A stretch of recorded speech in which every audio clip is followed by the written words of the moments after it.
Beberapa pertempuran tersulit yang kita hadapi adalah pertempuran di dalam pikiran kita sendiri, pertempuran melawan keraguan, ketakutan, frustrasi, dan terkadang bahkan keputusasaan. Hidup memberikan tantangan kepada kita, seringkali tanpa peringatan, dan bagaimana kita menanggapi tantangan ini dapat mendefinisikan segalanya.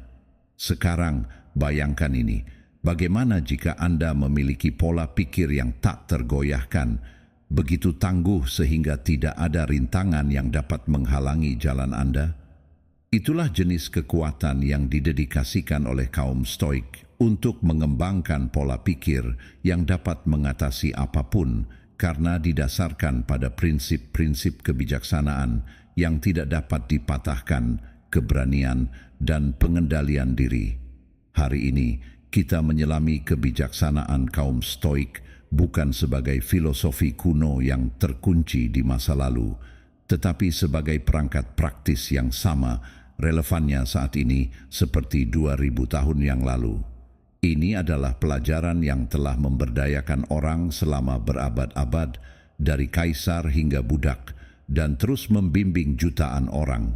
Jika Anda pernah merasa hidup menarik Anda ke bawah, atau jika Anda hanya ingin membangun baju besi mental yang dapat menahan badai apapun, nantikan di akhir video ini. Anda akan memiliki cetak biru untuk mengubah pola pikir Anda dan cara membangun benteng mental sehingga apapun yang terjadi di depan Anda berdiri teguh. Jadi, jika Anda menghargai apa yang kami lakukan di sini dan ingin mendukung saluran ini, bantuan gratis sederhana yang dapat Anda lakukan adalah menekan tombol berlangganan dan pastikan untuk tidak melewatkan bagian manapun dari video untuk memahami sepenuhnya wawasan transformatif yang akan kita jelajahi bersama. Mari kita mulai. Nomor 1, merangkul tantangan. Setiap tantangan yang Anda hadapi adalah kesempatan untuk menguji kebajikan Anda. Apakah itu kesabaran ketika Anda terjebak dalam kemacetan, ketahanan ketika Anda berhadapan dengan kehilangan, atau keberanian ketika Anda menghadapi ketakutan? Orang-orang yang tabah percaya bahwa bukan apa yang terjadi pada Anda, tetapi bagaimana Anda merespons yang penting. Pola pikir ini mengubah rintangan menjadi batu loncatan di jalan menuju penguasaan diri. Sekarang mari kita bersikap praktis. Bagaimana kita benar-benar dapat merangkul tantangan? Itu dimulai dengan persepsi. Alih-alih melihat kesulitan sebagai hambatan, lihatlah sebagai instrumen untuk pengembangan pribadi. Ketika terjadi kesalahan, tanyakan pada diri sendiri, apa yang dapat saya pelajari dari ini? Perubahan perspektif ini bukan hanya tentang menemukan lapisan perak, tetapi tentang menempa karakter yang kuat yang berkembang di bawah tekanan. Lebih lanjut, merangkul tantangan berarti tetap hadir dan terlibat, tidak terpisah atau acuh tak acuh. Itu melibatkan keterlibatan aktif dengan apapun yang dilemparkan kehidupan kepada Anda. Menanganinya dengan pikiran yang tenang dan fokus pada apa yang dapat dikendalikan. Ingat, tujuan stoisisme bukanlah untuk mengurangi emosi Anda, tetapi untuk menyalurkannya dengan cara yang melayani Anda dan komunitas Anda dengan lebih baik. Pendekatan stoik ini tidak menjanjikan kehidupan yang mudah, sebaliknya menawarkan kehidupan yang bermakna. Dengan menerapkan prinsip-prinsip ini secara konsisten, Anda akan menemukan bahwa Anda tidak hanya mampu menahan kesulitan, tetapi juga mampu berkembang karenanya. Setiap tantangan menjadi kesempatan untuk menunjukkan kebajikan yang hebat dan membangun ketahanan. Jadi, lain kali Anda menemukan diri Anda dalam situasi yang sulit, ingatlah bahwa itu bukan hanya rintangan. Itu adalah undangan untuk tumbuh lebih kuat dan lebih bijaksana. Nomor 2, kekuatan ide atas kekayaan. Prinsip ini mengajarkan kita bahwa kekayaan sejati tidak datang dari harta benda eksternal, tetapi dari kekayaan ide-ide kita dan kekuatan karakter kita. Stoicisme mendorong kita untuk mengalihkan fokus dari memperoleh kekayaan materi yang bersifat sementara dan seringkali di luar kendali kita untuk mengembangkan ide-ide transformatif yang kuat yang dapat bertahan dan benar-benar berdampak pada dunia. Pikirkan tentang itu. Orang-orang yang paling berpengaruh sepanjang sejarah tidak selalu mereka yang memiliki kekayaan finansial paling banyak, tetapi mereka yang menawarkan ide-ide inovatif yang membentuk kembali masyarakat. Dari wawasan filosofis, dari Marcus Aurelius hingga visi inovatif para pemikir dan pemimpin modern, mata uang real yang mereka hadapi adalah ide. Jadi, bagaimana kita dapat memanfaatkan kekuatan ini dalam kehidupan kita sendiri? Itu dimulai dengan memelihara pola pikir yang menghargai kreativitas dan pemikiran kritis daripada sekadar konsumsi. Stoicisme mendorong kita untuk bertanya pada diri sendiri, apakah kita hanya mengumpulkan hal-hal yang akan memudar, atau apakah kita mengembangkan wawasan yang akan bertahan lama? Ini bukan untuk mengatakan bahwa uang dan sumber daya tidak penting. Mereka adalah alat yang dapat digunakan dengan bijaksana, tetapi seharusnya tidak menjadi tujuan akhir.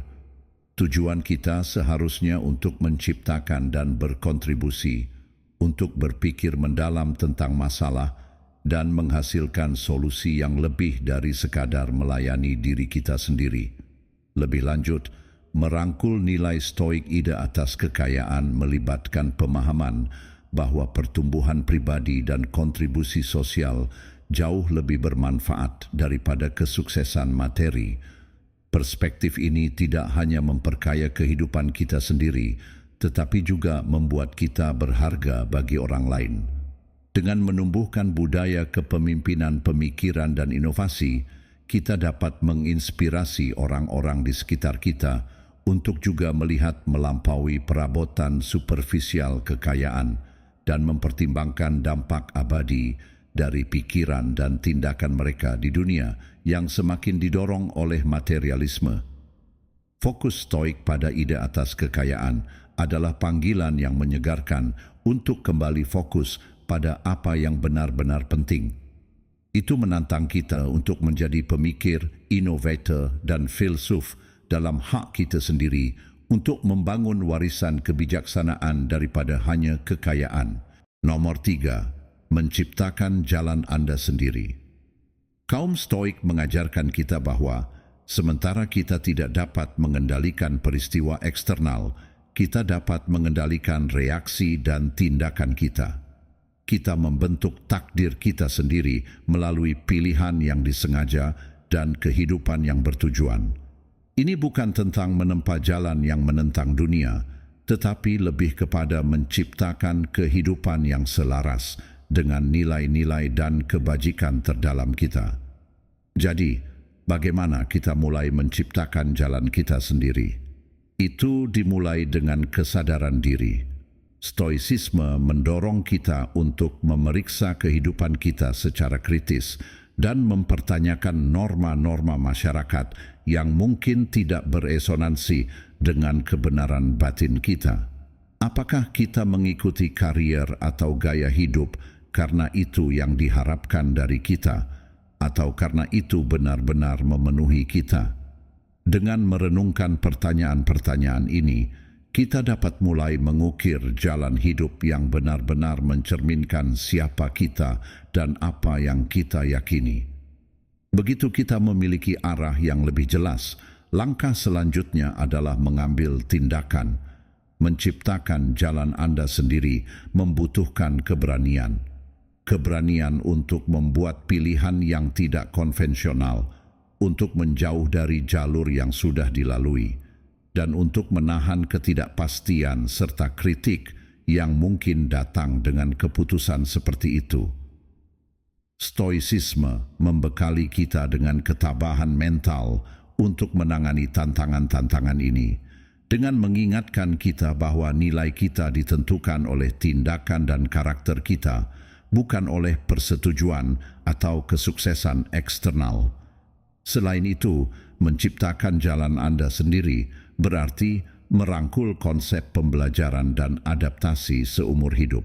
Stoa, seperti Seneca dan Marcus Aurelius, adalah pendukung peningkatan diri dan kemampuan beradaptasi yang berkelanjutan. Mereka percaya bahwa orang bijak selalu siap untuk menyesuaikan arah mereka dan belajar dari pengalaman mereka. Pendekatan yang dapat beradaptasi ini sangat penting dalam dunia yang terus berubah. Pendekatan ini mendorong kita untuk tetap terbuka dan responsif terhadap informasi dan pengalaman baru, memastikan bahwa jalan kita tetap relevan dan selaras dengan pertumbuhan kita. Terakhir, menciptakan jalan Anda sendiri bukan hanya tentang ambisi pribadi. Ini tentang berkontribusi pada masyarakat dengan cara yang berarti. Stoicisme mengajarkan kita untuk melihat melampaui keinginan individu kita dan mempertimbangkan bagaimana tindakan kita memengaruhi orang lain. Dengan memilih jalan yang memberikan kontribusi positif bagi orang-orang di sekitar kita, kita memenuhi cita-cita Stoa untuk hidup harmonis dalam komunitas kita dan dunia yang lebih luas. Perspektif yang saling berhubungan ini memastikan bahwa jalan kita adalah tidak hanya memuaskan diri sendiri, tetapi juga bertanggung jawab secara sosial. Nomor 4, beradaptasi dengan perubahan. Perubahan tidak dapat dihindari. Perubahan juga merupakan prinsip kehidupan yang berarti bahwa segala sesuatu yang hidup akan berubah dan bahkan hal-hal yang tidak hidup akan berubah.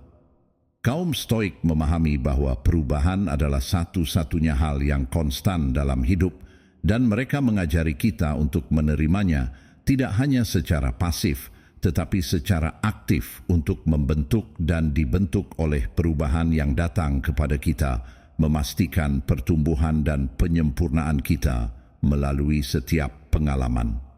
Pendekatan Stoik terhadap perubahan berakar pada dikotomi kontrol, konsep dasar yang diperkenalkan oleh Epictetus yang mengingatkan kita untuk membedakan antara apa yang dapat kita kendalikan, tindakan, respons, dan penilaian kita, dan apa yang tidak dapat kita kendalikan, seperti tindakan orang lain, masa lalu, dan sebagian besar dunia luar. Dengan memfokuskan energi kita pada lingkup pengaruh kita sendiri, kita menjadi lebih efektif dan tenang. Perspektif ini membekali kita dengan kerangka mental untuk beradaptasi dengan perubahan dengan mengurangi kecemasan atas hal yang tidak dapat dikendalikan dan memberdayakan kita untuk bertindak di mana kita bisa. Lebih lanjut, beradaptasi dengan perubahan berarti mempertahankan keteguhan internal meskipun ada fluktuasi eksternal. Marcus Aurelius, seorang kaisar Romawi dan filsuf Stoik, menasihati kita untuk menjadi seperti Prometheus yang berbatu, yang melawan gelombang terus-menerus yang memecahnya. Ia berdiri kokoh sementara kekacauan laut jatuh masih mengelilinginya. Gambar ini adalah metafora yang kuat untuk ketahanan yang tabah, kemampuan untuk menjaga ketenangan, dan kejelasan penilaian tidak peduli seberapa badai kehidupan. Stabilitas ini tidak datang dari kekakuan, tetapi dari pemahaman yang mendalam dan keterlibatan dengan aliran alami kehidupan. Secara praktis, beradaptasi dengan perubahan melibatkan penilaian dan penyesuaian diri yang berkelanjutan. Ketabahan mempromosikan dialog yang berkelanjutan dengan diri sendiri, semacam audit internal tentang bagaimana kita menanggapi perubahan dan tantangan sehari-hari. Apakah kita bereaksi secara emosional atau apakah kita menanggapi dengan bijaksana? Apakah tindakan kita konsisten dengan nilai-nilai kita? Praktik reflektif ini tidak hanya membantu dalam mengelola perubahan langsung, tetapi juga dalam mengantisipasi dan mempersiapkan yang akan datang. Beradaptasi dengan perubahan dalam pengertian Stoik berarti melihat setiap keadaan baru sebagai peluang untuk berkembang. Setiap perubahan, baik dianggap positif maupun negatif, membawa pelajaran dan peluang untuk menyempurnakan kebajikan kita. seperti kebijaksanaan, keadilan, keberanian, dan kesederhanaan. Misalnya, kesulitan yang tiba-tiba mungkin memberikan kesempatan untuk melatih ketabahan dan kasih sayang, sementara kesuksesan yang tak terduga mungkin menguji dan memperkuat kerendahan hati dan kemurahan hati kita. Nomor 5, mengembangkan visi jangka panjang. Ini bukan tentang membuat rencana kaku yang menolak perubahan, tetapi lebih kepada menetapkan arah yang dipandu oleh nilai-nilai dan kebajikan terdalam kita, memastikan bahwa setiap langkah yang kita ambil disengaja dan bermakna. Kaum Stoik sering berbicara tentang pentingnya hidup dengan tujuan yang melampaui fluktuasi dan gangguan harian. Mereka berpendapat bahwa tanpa visi jangka panjang yang jelas, kita bergantung pada peristiwa dan dorongan eksternal, terombang-ambing seperti kapal tanpa kemudi. Visi yang terdefinisi dengan baik bertindak sebagai kemudi. Ini membantu kita menavigasi perairan kehidupan yang kompleks dengan arah dan pandangan ke depan. Dalam istilah praktis, mengembangkan visi jangka panjang melibatkan refleksi tentang apa yang benar-benar penting bagi kita, apa yang paling kita hargai dalam hidup, orang seperti apa yang ingin kita jadi, dan bagaimana kita dapat berkontribusi pada dunia di sekitar kita. Visi ini harus tangguh, mampu beradaptasi dengan perubahan tanpa melupakan tujuan-tujuan menyeluruh. Misalnya, Anda mungkin membayangkan diri Anda sebagai pembelajar seumur hidup yang berkomitmen untuk pertumbuhan pribadi dan perbaikan masyarakat. Bagaimana ini terwujud mungkin berubah dengan keadaan, mungkin melalui perubahan karir, hubungan yang berkembang, atau konteks sosial yang berubah, tetapi visi inti tetap konstan. Lebih lanjut, pendekatan Stoik terhadap visi jangka panjang melibatkan persiapan mental untuk kesuksesan dan kemunduran, mengajarkan kita untuk mengantisipasi rintangan dan melihatnya sebagai bagian alami dari perjalanan. Persiapan ini tidak pesimistis, tetapi lebih merupakan bentuk optimisme realistis. Dengan mempertimbangkan tantangan potensial dan memvisualisasikan cara menanganinya, kita memperkuat tekad dan kemampuan fleksibel kita, membuat kita lebih siap untuk bertahan menuju visi kita, tidak peduli apapun yang hidup lemparkan ke jalan kita. Stoicisme juga menekankan pentingnya menyelaraskan visi kita dengan tindakan yang berada di bawah kendali kita.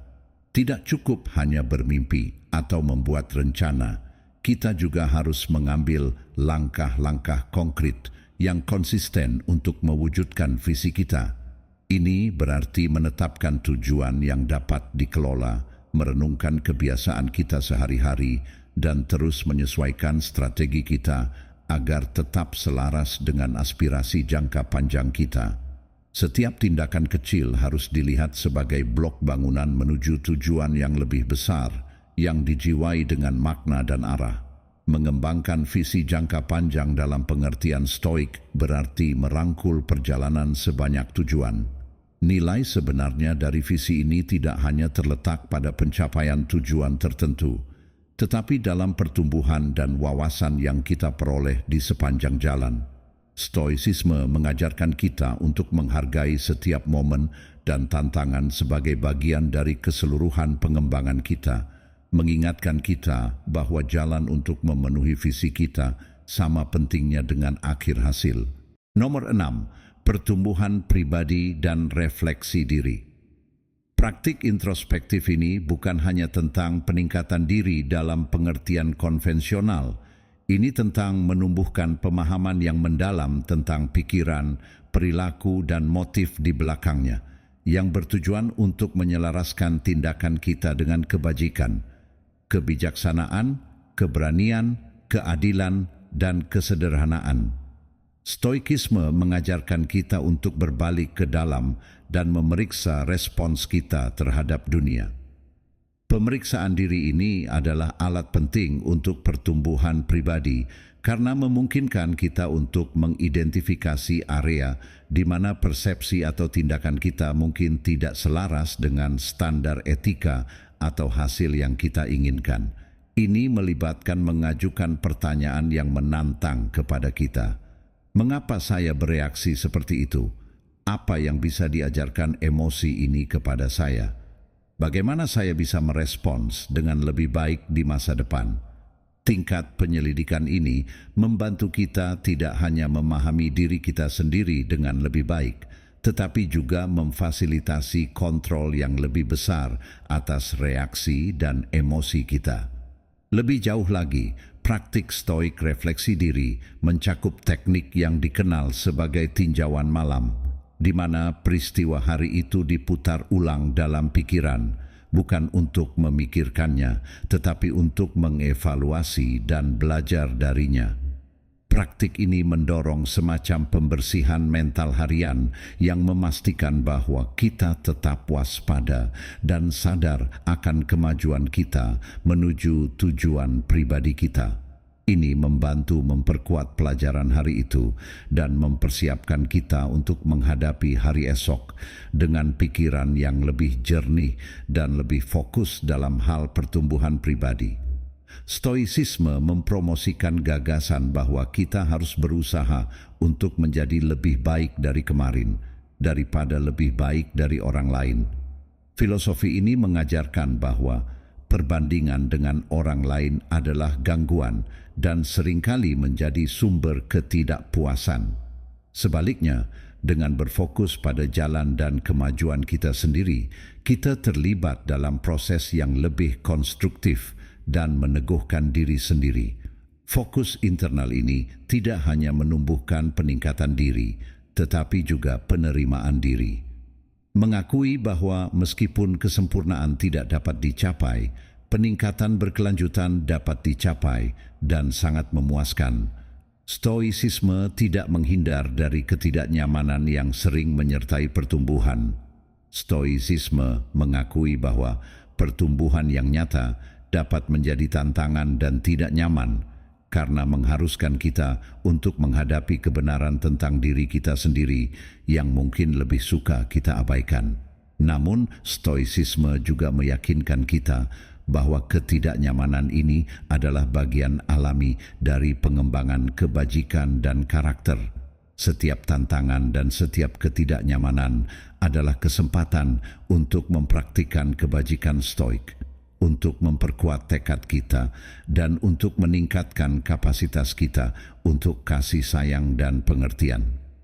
Pertumbuhan pribadi dan refleksi diri dalam konteks stoik berarti hidup dengan sadar, sengaja, dan etis.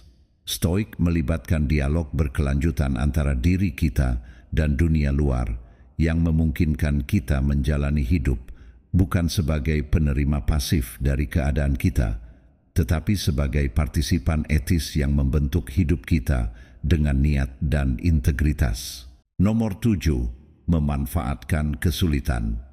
Setiap kesulitan menghadirkan kesempatan untuk mempraktikkan kebajikan seperti kesabaran, daya tahan, dan ketahanan.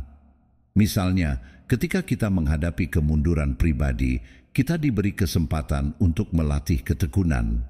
Ketika kita menghadapi ketidakadilan, kita memiliki kesempatan untuk menumbuhkan ketabahan dan mengadvokasi keadilan. Kita menggunakan momen-momen ini sebagai latihan, seperti pelari yang menggunakan bukit untuk membangun kekuatan. Stoicisme tidak menganjurkan penerimaan pasif dari semua kesulitan, tetapi mempromosikan keterlibatan aktif dengan tantangan hidup. Ini melibatkan bertanya pada diri sendiri, bagaimana kita dapat menggunakan situasi yang merugikan untuk keuntungan kita atau untuk keuntungan orang lain. Dapatkah situasi yang sulit mengajarkan kita sesuatu yang berharga tentang diri kita sendiri? Dapatkah kita menemukan cara untuk mengubah perjuangan pribadi menjadi sumber inspirasi bagi orang lain dengan secara aktif berbagi cerita dan pengalaman dengan orang lain? Stoicisme juga mengajarkan kita untuk mencari nilai dalam kesulitan. Kita mengubah perjuangan kita menjadi pelajaran dan cobaan kita menjadi kemenangan. Refleksi diri memainkan peran penting dalam proses ini. Kaum Stoik secara teratur terlibat dalam praktik seperti meditasi dan jurnal untuk merenungkan pengalaman mereka, termasuk pertemuan mereka dengan kesulitan. Ini bukan tentang merenungkan apa yang salah, tetapi tentang mengekstraksi wawasan yang dapat ditindaklanjuti, yang dapat mengarah pada peningkatan pribadi dan hasil yang lebih baik di masa depan. Proses reflektif ini membantu menginternalisasi pelajaran yang dipelajari dari kesulitan, memastikan bahwa setiap tantangan yang dihadapi berkontribusi pada pemahaman yang mendalam dan diri yang lebih tangguh. Lebih jauh lagi, memanfaatkan kesulitan melibatkan merangkul tingkat keterpisahan tertentu dari kondisi eksternal. Kaum Stoik berusaha untuk mempertahankan ketenangan batin terlepas dari keadaan eksternal dengan berfokus pada apa yang dapat mereka kendalikan, respons dan sikap mereka. Keterpisahan ini tidak berarti tidak peduli dengan hasil, melainkan tentang tidak kewalahan secara emosional olehnya. Itu memungkinkan kita untuk menghadapi pasang surut kehidupan dengan keseimbangan dan bertindak sesuai dengan nilai-nilai kita, terlepas dari situasinya. Memanfaatkan kesulitan dalam pengertian Stoik berarti mengubah setiap tantangan menjadi batu loncatan menuju kebijaksanaan yang lebih besar dan kehidupan yang berbudi luhur.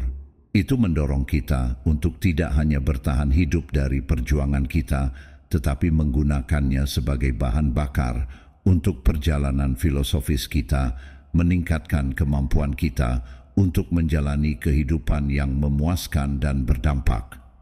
Dalam melakukannya, kita tidak hanya memperbaiki diri kita sendiri, tetapi juga berpotensi memberikan suara harapan dan kekuatan bagi orang lain yang menghadapi kesulitan mereka sendiri.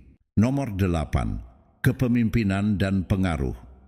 Kepemimpinan dan pengaruh bukan tentang menggunakan kekuasaan atas orang lain, tetapi tentang memimpin dengan memberi contoh dan menginspirasi orang-orang di sekitar Anda dengan kebajikan dan integritas Anda. Stoikisme mengajarkan bahwa pemimpin sejati adalah mereka yang mengatur kehidupan mereka sendiri dengan kebijaksanaan dan keadilan, dan yang tindakannya mendorong orang lain untuk melakukan hal yang sama. Pendekatan kepemimpinan ini menekankan karakter pribadi dan perilaku etis sebagai dasar pengaruh sejati. Dalam pemikiran Stoik, kepemimpinan dimulai dengan penguasaan diri. Sebelum seseorang dapat secara efektif memimpin orang lain, seseorang harus mengendalikan dirinya sendiri. Ini berarti mempraktikkan disiplin diri, mengelola emosi seseorang, dan membuat keputusan yang mencerminkan komitmen untuk kebaikan bersama daripada keuntungan pribadi. Ini melibatkan pengembangan kebajikan seperti keberanian, kesederhanaan, kehati-hatian, dan keadilan. Seorang pemimpin Stoik mencontohkan kebajikan-kebajikan ini, menunjukkan melalui perilaku mereka sendiri bagaimana menjalani kehidupan yang baik. Oleh karena itu, pengaruh mereka tidak ditegakkan melalui otoritas, tetapi secara alami memancar keluar dan menarik orang lain melalui contoh yang mereka berikan. Terlebih lagi, Stoikisme menyatakan bahwa kepemimpinan yang efektif adalah tentang berkontribusi pada kesejahteraan orang lain dan komunitas secara keseluruhan. Ini tentang layanan daripada status. Perspektif ini mendorong para pemimpin untuk fokus pada bagaimana mereka dapat membantu orang lain tumbuh dan berhasil, membina lingkungan di mana tim atau komunitas dapat berkembang. Dengan memprioritaskan kebutuhan dan kesejahteraan orang lain, pemimpin Stoik membangun kepercayaan dan kesetiaan yang penting untuk setiap hubungan yang berpengaruh. komunikasi juga memainkan peran penting dalam kepemimpinan stoik. Pemimpin stoik berkomunikasi dengan jelas, jujur, dan dengan maksud untuk mencerahkan dan memperbaiki situasi yang mereka hadapi. Mereka mendengarkan dengan penuh perhatian, berusaha untuk memahami perspektif yang berbeda, dan menanggapi dengan bijaksana. Gaya komunikasi yang terbuka dan penuh hormat ini tidak hanya membantu dalam menyelesaikan konflik dan menemukan titik temu, tetapi juga memperkuat pengaruh pemimpin dengan menetapkan mereka sebagai orang yang adil dan dapat diandalkan. Aspek penting lainnya dari kepemimpinan dalam stoikisme adalah kemampuan beradaptasi, kemampuan untuk tetap teguh dalam menghadapi perubahan dan ketidakpastian. Pemimpin stoik menyadari bahwa mereka tidak dapat mengendalikan semua kejadian eksternal, tetapi selalu dapat mengendalikan tanggapan mereka. Ketahanan ini memungkinkan mereka untuk membimbing orang lain melalui krisis dan tantangan dengan ketenangan dan kejelasan, memberikan jangkar yang stabil untuk tim atau komunitas mereka. Kepemimpinan stoik melibatkan pembelajaran dan refleksi seumur hidup. Pemimpin stoik berkomitmen pada pertumbuhan pribadi mereka sendiri dan terus mencari pengetahuan dan kebijaksanaan yang dapat meningkatkan keterampilan kepemimpinan dan pemahaman etika mereka. Mereka reflektif tentang tindakan mereka dan terbuka terhadap umpan balik, selalu mencari cara untuk meningkatkan dan melayani komunitas mereka dengan lebih baik. Terakhir, merefleksikan perjalanan Anda. Ini adalah bagian penting dari praktik stoik, memungkinkan Anda untuk berhenti sejenak, menilai, dan mengkalibrasi ulang jalan Anda sesuai dengan prinsip dan nilai yang Anda junjung tinggi. Ini tentang melihat ke belakang, bukan hanya untuk mengenang atau menyesali, tetapi untuk memahami dan belajar. Proses introspeksi ini sangat penting karena membantu Anda menghargai jarak yang telah Anda tempuh, mengakui pelajaran yang dipetik, dan menggunakan pengetahuan itu untuk membentuk masa depan yang lebih bermakna. Stoikisme mengajarkan kita untuk melihat hidup sebagai serangkaian peluang untuk tumbuh. Setiap pengalaman, apakah dianggap berhasil atau penuh dengan tantangan, membawa serta pelajaran berharga. Dengan merenungkan pengalaman-pengalaman ini, kita terlibat dalam analisis yang bijaksana atas tindakan dan keputusan kita, membedakan apakah mereka selaras dengan kebajikan stoik, kebijaksanaan, keadilan, keberanian, dan kesederhanaan. Ini bukan tentang menghakimi diri kita sendiri dengan keras, tetapi tentang mendekati masa lalu kita dengan pola pikir yang penuh kasih sayang dan konstruktif, yang bersemangat untuk terus-menerus meningkatkan diri. Dalam refleksi ini, pertimbangkan saat-saat ketika Anda menghadapi kesulitan. Bagaimana Anda merespons? Apakah Anda bereaksi dengan frustrasi dan marah, atau apakah Anda menemukan cara untuk tetap tenang dan membuat keputusan yang masuk akal? Setiap kejadian memberikan wawasan tentang karakter dan ketahanan Anda, menawarkan petunjuk tentang area di mana Anda dapat memperkuat praktik stoik Anda. Dengan cara yang sama, renungkan saat-saat kegembiraan dan kesuksesan Anda. Keduanya dapat mengajari Anda tentang siapa Anda dan apa yang paling penting bagi Anda, memperkuat komitmen Anda terhadap nilai-nilai tersebut. Lebih jauh lagi, merenungkan perjalanan Anda melibatkan pengakuan sifat sementara kehidupan, konsep stoik utama. Semua keberhasilan, kegagalan, kegembiraan, dan kesedihan bersifat sementara dan harus dihargai saat ini, tetapi dipegang dengan longgar saat kita melangkah maju. Kesadaran ini menumbuhkan rasa syukur yang mendalam untuk saat ini dan kesiapan untuk menghadapi masa depan apapun yang mungkin terjadi dengan tangan terbuka dan hati yang rela. Akhirnya, berbagi refleksi Anda bisa sangat kuat, tidak hanya untuk pertumbuhan Anda sendiri, tetapi juga sebagai cara untuk memengaruhi dan menginspirasi orang lain.